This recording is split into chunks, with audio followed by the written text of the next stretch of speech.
As the biggest country in the world, Russia is a pretty hard place to miss on a map. Stretching from the Baltic Sea in the west to the Pacific Ocean in the east, the contiguous territory of the Russian Federation is nearly the same size as South America. It's so huge that it borders countries as far apart as Norway and North Korea, and spans across 11 different time zones. But because the main part of the country is so huge and obvious to pinpoint, there's a much smaller part of it further to the west in Europe that's a lot easier for many of us to overlook or miss, and it's right here.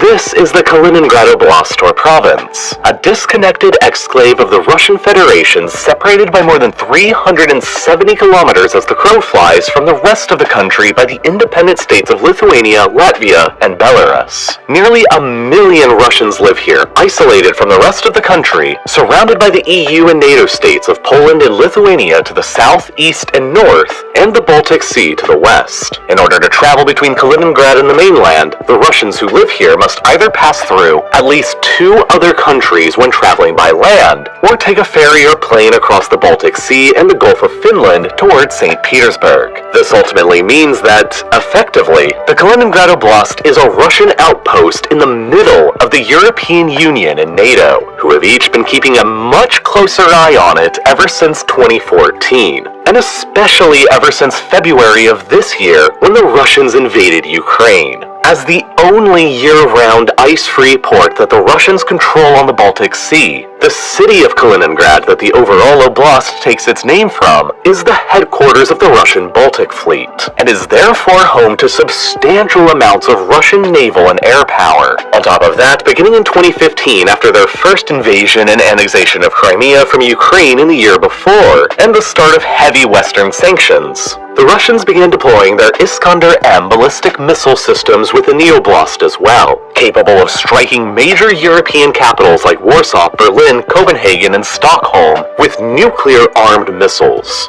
And perhaps most alarming of all to the perspective of NATO and the European Union is not necessarily the Kaliningrad Oblast itself, but the narrow 65-kilometer wide gap between it and Belarus, a staunch Russian ally and accomplice in Russia's current ongoing invasion of Ukraine. These 65 kilometers of mostly flat and rural countryside is the only connection by land that the 3 Baltic states, NATO and the European Union's most exposed members to Russia, have with the rest of the alliance. If NATO ever finds itself in a hot conflict with Russia in the future, this vulnerability gives the Russian military the potential ability to rapidly advance across the gap from both Kaliningrad and Belarus, lock down a defensive position across the border with Poland, and fully isolate the 3 Baltic states from the rest of the alliance, leaving them largely to fend for themselves against further Russian attacks from behind the main front line in Europe, while simultaneously, the Baltic Fleet and Iskander-M missile batteries based in Kaliningrad can serve to deny much of the Baltic Sea to any NATO resupplies to them by ship. But how did this little chunk of land, hundreds of kilometers deep into Europe, even end up as being Russian in the first place? How did Kaliningrad become, well, Kaliningrad? After all, for nearly all of the 684 years of history before the city and the oblast became Russian, it was largely German and better known as Königsberg and East Prussia. The city was founded by the Teutonic Knights in the mid-13th century and eventually served as the capital city of Prussia for centuries, until 1701, when their capital was transferred westwards to Berlin, though Königsberg itself remained the easternmost major city of Germany for 2.5 more centuries afterwards. The Russians actually briefly annexed Königsberg in 1758, but that only lasted for around 4 years until 1762, before they gave it back to Prussia, where it remained a major German city for the next 183 years until the closing days of World War II. By August of 1944, the Nazis were in full retreat across Europe, and the Soviet Red Army had just reached the frontier frontiers of German East Prussia. At the time, there were well over 2.6 million German civilians living within the area, and the Nazi government began organizing their full-scale evacuation to the west in order to escape from the rapidly advancing Soviets. But as time went on, this evacuation gradually transformed into more of a panicked and chaotic flight, as around 2 million of those Germans, mostly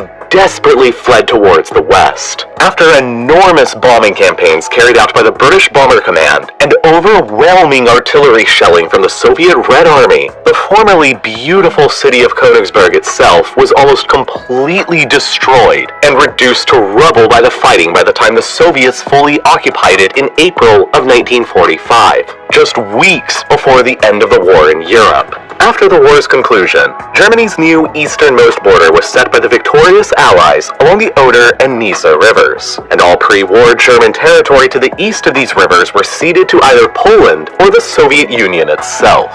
This included all of East Prussia, which had been an exclave of Germany before the war, separated from the rest of the country by the Polish corridor and the free city of Danzig. East Prussia itself was divided up between Poland in the south and the Soviet Union in the north, with the northernmost section going to the Lithuanian Soviet Republic, and the centralmost part, including the city of Königsberg itself, going to the Russian Soviet Republic. Königsberg was then renamed to Kaliningrad after the Bolshevik revolutionary Mikhail Kalinin. The remaining 600,000 or so ethnic Germans who didn't already flee were forcefully deported into East Germany, and the Kaliningrad region was massively repopulated with ethnic Russians and Ukrainians over the next several years. By 1950, the Kaliningrad Oblast was an island of the Russian Soviet Republic within the Greater Soviet Union, separated by the Belarusian, Lithuanian, and Latvian Soviet republics. But since they were all parts of the same country at the time, this ultimately mattered very little. It may have made more sense from an internal administration standpoint to have given Kaliningrad to the Lithuanian Soviet Republic next door, but Stalin chose to keep it as an internal exclave of Russia for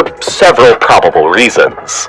First, the three Baltic states themselves had only recently become a part of the Soviet Union by force after they were invaded and subjugated by the Red Army back in 1940. Keeping Kaliningrad within the Russian Soviet Republic served to further isolate Lithuania and the other Baltics from the west. And, moreover, the ice-free port that the city of Kaliningrad now provided to the Soviet Navy was considered far too strategically valuable to be placed into the hands of the potentially disloyal Lithuanians. Interestingly, after Stalin died, his successor, Nikita Khrushchev, actually did offer the Lithuanians a full transfer of the entire Kaliningrad Oblast over to their administration, but with perhaps decades of foresight, Lithuania's first secretary of the time declined the offer out of the concern that accepting would have suddenly added around 1 million ethnic Russians to his republic, and make Lithuania about 1/3 Russian, since Khrushchev also internally transferred Crimea from Russia to Ukraine around the same time, and we all know how that's gone ever since. This decision taken by the Lithuanians was probably a profoundly wise one.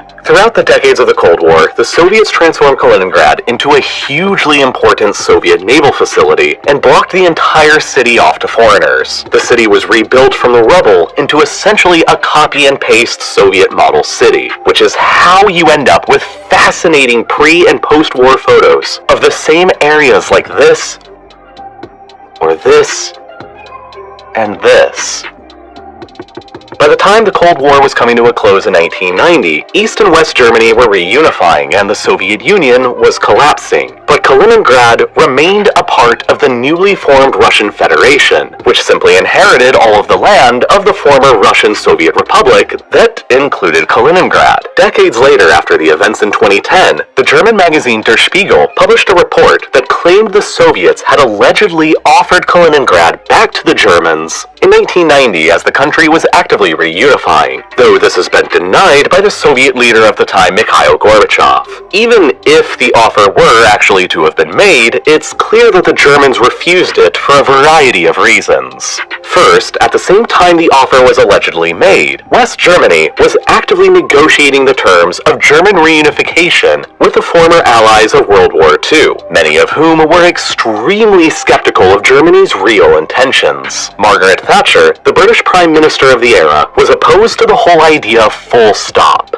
She even began carrying a map of Germany's 1937-era pre-war borders in her handbag to show others what she referred to as the German problem. Thatcher was concerned that if West and East Germany reunified, it would only be a matter of time before they began going further and reclaiming Germany's former lost territories to the east of the Oder and Nisa rivers that were annexed by Poland and the Soviet Union following the end of the Second World War. And she wasn't alone. The French president of the time, François Mitterrand, held very similar concerns as well, and both heads of state appealed directly to the Soviet leader Gorbachev to do what he could to stop the reunification from taking place. In order to calm down the British and the French and gain their trust and support, Germany signed a treaty that defined a united Germany as being the territory of West Germany, East Germany, and Berlin alone, without the legal right to make any further outside claims. Germany signed a treaty with Poland that firmly defined the Oder-Nisa boundary as the easternmost limit of the German state, and renounced all claims and titles to lands that once belonged to Germany any further east. Even further, Germany amended its own basic law so that it would be legally prohibited from ever accepting any application or offer from an outside entity to join the country. And besides, Königsberg and East Prussia no longer even existed in the sense of being remotely German. If Germany accepted Kaliningrad in 1990, they would have had the same big problem as the Lithuanians who were offered it back in the 1950s. What to do with those 1 million Russians who now lived there and called it home?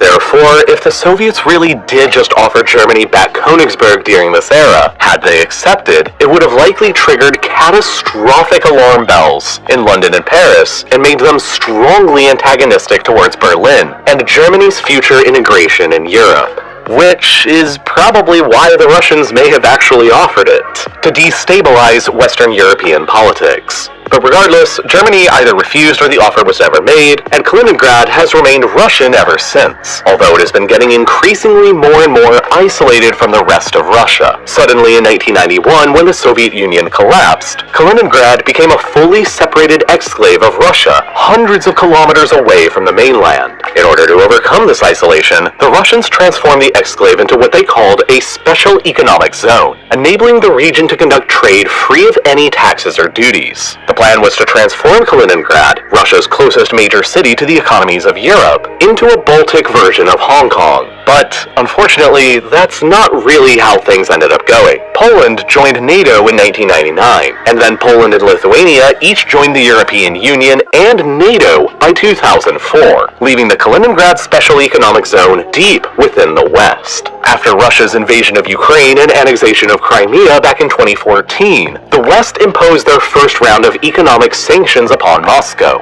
and all of a sudden, Kaliningrad's greatest strength, its proximity to Europe, became its biggest weakness as well. Most of Kaliningrad's tax benefits have since dried up. Today, the average wage for the Russians living within Kaliningrad is only around $400 a month, significantly beneath the Russian average of nearly $1,500 a month. The Kaliningrad Oblast doesn't even represent a full 1% of Russia's total nominal GDP, and so the financial cost to Russia for losing it would be, overall, pretty minimal. But, as mentioned at the beginning of this video, Russia cares about Kaliningrad less because of money and history, and more because of the geographic leverage and flexibility that it provides to the Russian armed forces in dealing with the West during any potential conflict. It can serve the Russian mainland as an early warning station from Western-based attacks while simultaneously acting as a forward air defense base of operations for Russian jets advancing from the mainland. Russia's only year-round ice-free ports on the Baltic Sea within the Oblast at Kaliningrad and Baltisk serve as the headquarters of the Baltic Fleet, and give the Russians the ability to operate on a sea that is increasingly becoming a NATO lake. With the highly likely admission of both Sweden and Finland into the NATO alliance coming shortly, the entire Baltic Sea coastline will be dominated by NATO, other than Russia's own small outlets around St. Petersburg, Russia's second biggest city, and Kaliningrad, which blesses the Russians with the ability to conduct naval maneuvers in both the Gulf of Finland and the Central Baltics simultaneously, while keeping the coastlines of Lithuania, Latvia, Estonia, Finland, and much of Sweden relatively contained. And finally, when factoring in the friendliness of Belarus to the Kremlin, Kaliningrad also grants the Russian army the flexibility to select a pincer attack across the narrow Suwalki corridor across Poland and Lithuania that, if successful, would completely isolate the 3 NATO Baltic states from the rest of the alliance, should the unthinkable ever happen in the future. Whatever one calls it, the city of Kaliningrad or Königsberg has had a long, tragic, and fascinating history full of ups and downs. As always, thank you so much for watching.